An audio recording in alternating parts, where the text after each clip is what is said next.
तो मैम सबसे पहले तो मैं जानना चाहूंगी महाशिवरात्रि का महत्व। माना जाता है इस दिन देवी पार्वती और शिव जी का विवाह हुआ था।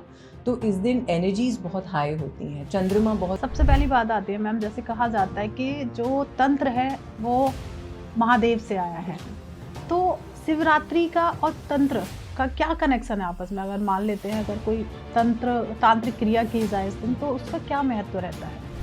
देखिए, शिव जी को भगवान ही माना जाता है इस चीज़ का, है ना? और तंत्र साधना में सबसे बड़ी बात होती है आपको आपके मन। ना, सबसे बड़ी बात आती है कि आजकल चल रहा है वशीकरण। बिल्कुल। अगर किसी को वश में करना है तो महाशिवरात्रि वाले दिन कौन सा ऐसी क्रिया करें या ऐसा कौन सा टोटका? बहुत आसान सा मैं आपको बता देती हूँ और बिल्कुल 100% काम करने वाला टोटका। सफ़ेद रंग की मिठाई, कोई भी सफ़ेद रंग की मिठाई होनी चाहिए। और आजकल क्या है, रिश्ते टिक नहीं रहे हैं, बहुत जल्दी से टूट जाते हैं या फिर रिश्तों में कहीं ना कहीं उन्हें धोखा मिल जाता है। तो इसके लिए ऐसा कौन सा टोटका करें महाशिवरात्रि वाले दिन जो उन्हें धोखे मिल रहे हैं या उनके रिश्ते टूट रहे हैं, उनको उसका बेनिफिट? गुलाब का इत्र, गुलाब का इत्र लेंगे, उसकी सिर्फ 2 बूंदे चाहिए, क्योंकि फिर से दो यानी कपल का नंबर है ना? तो आपको सिर्फ गुलाब के इत्र की। एक और बात कही जाती है कि तंत्र 2 तरीके का होता है, black magic and white magic. पहले ये दोनों में डिफरेंस क्या है? ब्लैक मैजिक क्या है और व्हाइट मैजिक क्या है? वही वाइट मैजिक का मतलब है मुझे अपना भला हो रहा है, मेरा भला हो रहा है, मेरे परिवार में अच्छा हो रहा है, धन संपत्ति वैभव पद नौकरी जो भी चीज़ें होती हैं वो हो रही हैं। जिनके काम अटक जाते हैं, नहीं बनते हैं, बार बार बहुत प्रयास करते हैं, तो वो ऐसा कौन सा अनुष्ठान करें महाशिवरात्रि वाले दिन जिससे उनके बिगड़े हुए जो काम है वो बनना स्टार्ट हो जाए? ठीक है, आपको अपने घर से 3 अगरबत्ती लेके जानी है, गिनती की 3, 4 भी नहीं होंगी, 2 भी नहीं होंगी। 3 अगरबत्ती लेके जाइए और उसको शिवलिंग के पास आप नमस्कार दोस्तों, आपका स्वागत है एक और नए एपिसोड में। मैं हूं आपकी होस्ट, आपकी दोस्त भारती। तो ये एपिसोड बेहद खास होने वाला है क्योंकि हम बात करने वाले हैं महाशिवरात्रि। कहते हैं जब शिव और पार्वती की चर्चा हो रही है तो क्यों ना तंत्र से रिलेटेड ऐसी बातें या ऐसे रहस्यों के बारे में जाना जाए। कहा जाता है टोटका या तंत्र, कोई ऐसी रेमेडी अगर शिवरात्रि के दिन की जाए क्या उसका फल मिलता है? और सबसे बड़ी बात आती है कि ये एक ऐसी रात्रि है, शिव और पार्वती के विवाह का कनेक्शन है ये। तो कहते हैं तंत्र आया है महादेव से, पार्वती को उन्होंने प्रॉपर सुनाया था माँ पार्वती को कि तंत्र किस तरीके से किया जाता है या तंत्र की क्या वैल्यू है, क्या तंत्र के जो भी टोटके हैं या जो भी रेमेडी हैं महाशिवरात्रि वाले दिन की जाए क्या उसका बेनिफिट होगा? तो इस पर चर्चा करने के लिए अभी हमारे साथ हमारे स्टूडियो में मौजूद हैं एस्ट्रोलॉजर सुगंधा रावत मैम। तो स्वागत करते, वेट नहीं कराते। राधे राधे मैम। राधे राधे। आप कैसी हैं मैम? मैं ठीक हूँ, आप कैसे हैं? बिल्कुल बढ़िया। तो मैम सबसे पहले तो मैं जानना चाहूंगी महाशिवरात्रि का महत्व। जी, आपने बहुत कुछ तो बहुत सुंदर तरीके से वैसे ही बता दिया है भारती जी। लेकिन शिवरात्रि शिव की रात, महान रात्रि, और साल में सिर्फ एक ही दिन होता है जिसको बहुत सही आपने कहा। बहुत सारी वैसे तो मान्यताएं हैं और कहानियां भी प्रचलित हैं, लेकिन माना जाता है इस दिन देवी पार्वती और शिव जी का विवाह हुआ था। तो इस दिन एनर्जीज बहुत हाई होती हैं, चंद्रमा बहुत बली होता है, राहु बहुत बली होता है।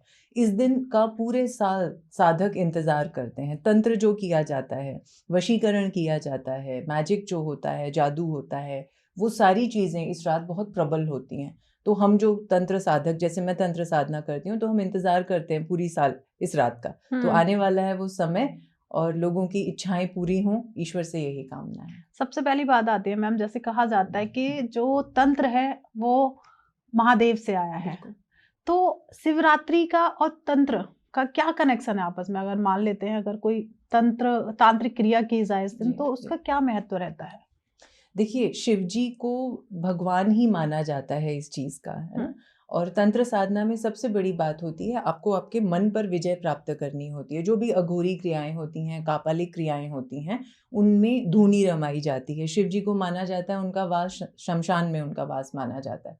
तो शिव जी अपने आप में बहुत ज़्यादा मतलब ब्लेस करने वाले देवता माने जाते हैं, परम कल्याणकारी। शिव का मतलब ही कल्याणकारी है। तो हम जिस भी सोच के साथ वो काम कर रहे हैं उसको ब्लेस करते हैं, मतलब हमारी आत्मा तक तृप्त हो जाती है, हमारी कोई भी इच्छा अधूरी नहीं रहेगी, चाहे वो तंत्र से जुड़ी हो या छोटी से छोटी, बड़ी से बड़ी, हमारी कोई भी इच्छा उस दिन अतृप्त नहीं रहती। बस इतनी सी कंडीशन है कि हमें सही तरीके से तंत्र करना है, ये पता पड़ जाए। हम गलत हाथों में ना पड़े।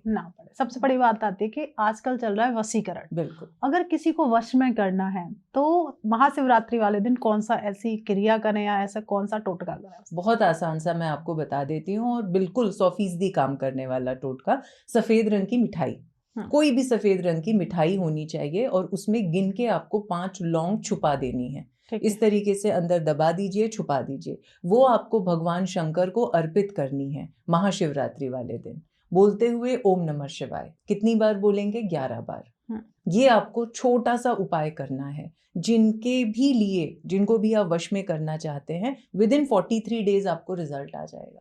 क्या बात है। अब आती है मैम, किसी के ऊपर वशीकरण हो रखा है तो उसके ऐसे कौन से सिम्टम्स होते हैं और उसे पता चल जाए कि मेरे ऊपर वशीकरण है, तो उसे हटाने के लिए क्या उपाय करना चाहिए? सिम्टम्स में सबसे बड़ी बात होती है, आपको रात में डरावने सपने आते हैं, खांसी बढ़ जाती है। जिन लोगों को वशीकरण होता है वो नोटिस करेंगे कि पिछले 1 महीने या 15 दिन के अंदर खांसी वैसे हो सकती है सीजनल, लेकिन दौरे जैसे पड़ने लगते हैं, अनकंट्रोल्ड दौरे पड़ रहे हैं आपको, या आपको रात में डर लग रहा है, एकदम उचक के आदमी उठ जा रहा है नींद से, तो आपके ऊपर वशीकरण किया गया है। उसको तोड़ने का अच्छा सा तरीका होता है, फिटकरी ले लीजिए, अपने सिर के ऊपर से आपको 7 बार क्लॉकवाइज घड़ी की दिशा में फिटकरी को घुमाना है ना, 7 बार क्लॉकवाइज और 7 बार एंटी क्लॉकवाइज, 2 तरह से, यानी 14 बार हो गया, आपको घुमाना है। उसके बाद बहते हुए जल में उसको प्रवाहित कर देना है। किस दिन? महाशिवरात्रि की सुबह, अर्ली इन द मॉर्निंग, सुबह उठते ही आपको ये काम। कि महाशिवरात्रि वाले दिन महादेव और माँ पार्वती का विवाह हुआ था, तो मैम मुझे ये जानना है, जिन लोगों को अपना सच्चा प्यार चाहिए, जिन्हें ट्रू लव चाहिए, उनके लिए ऐसा कौन सा वो टोटका करें कि उनका प्यार उनको मिल जाए? बिल्कुल रिजल्ट देने वाला टोटका चाहिए ऑफ कोर्स, है ना। तो आपको क्या करना है, आपको पहले तो पहनने हैं लाल रंग के कपड़े। लाल रंग के कपड़े पहनकर जाइए, एक लाल रंग का गुलाब लेकर जाइए, और जो ये शिवरात्रि है उस दिन आपको एक लाल गुलाब अर्पित करना है। ये काम आपको करना है अगले 7 सोमवार तक। शुरुआत हो जाएगी शिवरात्रि के दिन से, तो उस दिन आपको पहला गुलाब चढ़ाना है, और अगले सोमवार इस तरह से आप करते जाएंगे।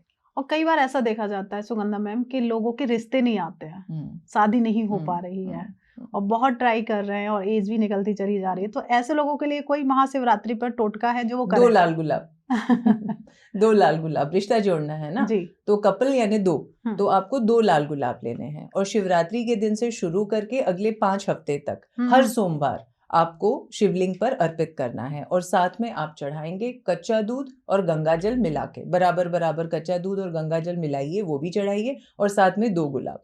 ये आपको करते चले जाना है। और एक चीज और होती है सुगंधा मैम कि आजकल क्या है, रिश्ते टिक नहीं रहे हैं, बहुत जल्दी से टूट जाते हैं, या फिर रिश्तों में कहीं ना कहीं उन्हें धोखा मिल जाता है, तो इसके लिए ऐसा कौन सा टोटका करें महाशिवरात्रि वाले दिन जो उन्हें धोखे मिल रहे हैं या उनके रिश्ते टूट रहे हैं, उनको उसका बेनिफिट मिले? गुलाब का इत्र लेंगे, उसकी सिर्फ 2 बूंदे चाहिए, क्योंकि फिर से 2 यानी कपल का नंबर है ना, तो आपको सिर्फ गुलाब के इत्र की 2 बूंदे शिवलिंग पर चढ़ानी है। ये काम करिए, बस इससे काम बन जाएगा। ओके, तो रिश्ते नहीं टूटेंगे। बिल्कुल।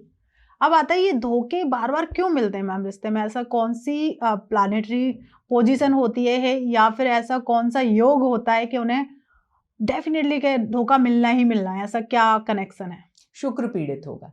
शुक्र लव का, रोमांस का, शादी का, इन सब का कारक देवता माना जाता है, ग्रह माना जाता है एस्ट्रोलॉजी में, तो डेफिनेटली शुक्र पीड़ित है, और वीनस को हमें बलि करने की ज़रूरत होती है। हो सकता है आपका शुक्र 6, 8 या 12वें घर में बैठा हो, ये भी हो सकता है कि वो किसी प्लैनेट के साथ बैठा हो जिसकी उस पर कुदृष्टि पड़ रही है, शनि के साथ बैठ गया, सूर्य के साथ बैठ गया, मंगल के साथ बैठ गया, किसी और मेलेफिक प्लैनेट के साथ बैठकर कंजंक्ट होकर भी वो इस तरीके के खराब रिजल्ट्स दे सकता है। अब आती है मैम, किसी का अफेयर चल रहा है और पता चल जाता है कि इसका अफेयर चल रहा है, तो उसे रोकने के लिए कोई ऐसी रेमेडी या कोई ऐसा टोटका बताइए जो महाशिवरात्रि वाले दिन की जाए और उसका उन्हें बेनिफिट हो। ठीक है, आपको सरसों के तेल का एक दिया जलाना है महाशिवरात्रि वाले दिन से शुरू करके अगले मतलब जितने भी सोमवार पड़ेंगे आपको महाशिवरात्रि वाले दिन जलाना है, और अगले 7 सोमवार तक कॉन्टिन्यूसली आपको एक सरसों के तेल का दिया जलाना है, और भगवान से प्रार्थना करनी है कि ये प्रॉब्लम आपकी जिंदगी से दूर हो जाए। अब भी आती है बात, हस्बैंड वाइफ का मैरिटल अफेयर चल रहा है, उसका पता कैसे करें? चाहे वो हस्बैंड है, वो अपनी वाइफ का पता करना चाहता है, और वाइफ हस्बैंड का पता करना चाहती है, तो पता करने के लिए क्या रेमेडी की जाए? एक आसान सा उपाय है। आपको अगर हस्बैंड का पता करना है तो हस्बैंड के कपड़ों में एक सफ़ेद रंग का कागज़ रख देंगे, छुपा देंगे, ऑफ कोर्स पता नहीं पड़ना चाहिए। 24 घंटे के अंदर वो थोड़ा बहुत रंग बदल लेगा, अगर अफेयर चल रहा है तो। इसी तरह से अगर आपको अपनी वाइफ का पता करना है तो वाइफ के कपड़ों में एक सफ़ेद रंग का कागज़ छुपा दीजिए। 24 घंटे के अंदर वो भी थोड़ा बहुत भी अगर रंग बदल लेता है तो आपको उसका इंडिकेशन मिल जाता है। अब मान लेते हैं कि पता चल गया कि हस्बैंड का अफेयर चल रहा है, तो कौन सी ऐसी रेमेडी करें जिससे उनका हस्बैंड उनकी तरफ वापस आ जाए? आपको शिवलिंग पर एक दिया जलाना है, घी का दिया जलाएंगे, तेल का दिया नहीं जलाएंगे। साथ में बोलेंगे ओम नमः शिवाय। इस मंत्र का जाप करिए 11 बार। एक घी का दिया जलाइए, ओम नमः शिवाय बोलिए 11 बार। ये आपको करना है 7 सोमवार तक लगातार। इतना सा करने से आपको एक तरह का वशीकरण हो जाएगा या आपको खोया प्यार वापस मिल जाता है। अब आता है मैम, गर्लफ्रेंड ने बॉयफ्रेंड, आजकल का ट्रेंड है गर्लफ्रेंड और बॉयफ्रेंड का, आजकल एक और चल रहा है ब्लॉक करने वाला। अगर गर्लफ्रेंड ने बॉयफ्रेंड को ब्लॉक कर दिया है तो अनब्लॉक करने के लिए क्या कर सकते हैं? 7 सोमवार तक एक सफ़ेद रंग का फूल आपको शिवलिंग पर अर्पित करना है। इतना सा करने से अनब्लॉकिंग हो जाएगी। क्या बात है। अब आती है मैम कि थोड़ा सा हम सीरियस क्वेश्चंस करती हूँ। आजकल ना लोगों को ना कंसीव करने में बहुत प्रॉब्लम आ रही है, बेबी नहीं हो पा रहे हैं जी। तो ऐसी कौन सी रेमेडी करें या कौन सा ऐसा टोटका करें महाशिवरात्रि वाले दिन कि उनके घर भी किलकारी गूंजना शुरू हो जाए? आपको एक बेलपत्र लेना है, बस वो साबुत होना चाहिए, कटा फटा टूटा हुआ नहीं होना चाहिए। उस पर आपको अपनी संतान की कामना लिखनी है कि हे भोलेनाथ मुझे संतान प्राप्ति हो जाए। बस आपको चंदन से ये लिखना है। ये करके आपको बिल्वपत्र जो है, ऐसे 11 बिल्वपत्र भगवान शंकर या भोलेनाथ का जो शिवलिंग है उस पर अर्पित करने हैं और ये काम आपको करते जाना है अगले 11 हफ्ते तक। कोई इसमें ब्रेक नहीं आना चाहिए। अगर ब्रेक आ गया तो आपकी मनोकामना वहीं अधूरी रह जाती है। ओके। अब लोगों के ऊपर कोर्ट केस बहुत ज़्यादा हो गए हैं या जेल का योग बना हुआ है उनकी कुंडली में या फिर कोर्ट केस चल रहे हैं, तो उनके लिए भी कोई टोटका किया जा सकता है? किया जा सकता है।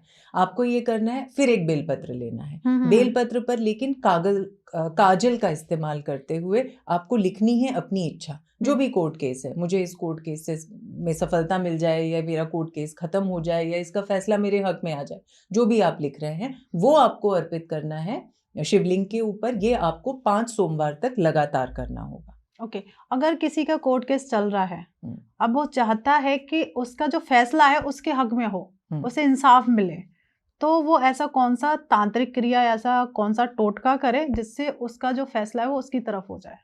ठीक है, तो आपको उसके लिए ये करना है कि सफ़ेद रंग का कागज़ लेना है। सफ़ेद रंग के कागज़ के ऊपर अपना नाम लिखिए और जिनके साथ आपका कोर्ट केस चल रहा है उनका नाम लिखिए, लेकिन काजल से लिखेंगे। काजल से या काली स्याही, कुछ भी हो सकता है। काली इंक हो सकती है, काली स्याही या काजल। उससे अपना नाम लिखिए और जो आपके विरोधी हैं उनका नाम लिखिए और इसको आपको उन पर अर्पित कर देना है जो शिवलिंग है। और साथ में आपको सरसों के तेल का एक दिया भी जलाना है। बस मुड़ के मत देखिएगा। आप इतना सा अगर उपाय करते हैं तो निश्चित इससे आपको रिलीफ मिल जाता है। आज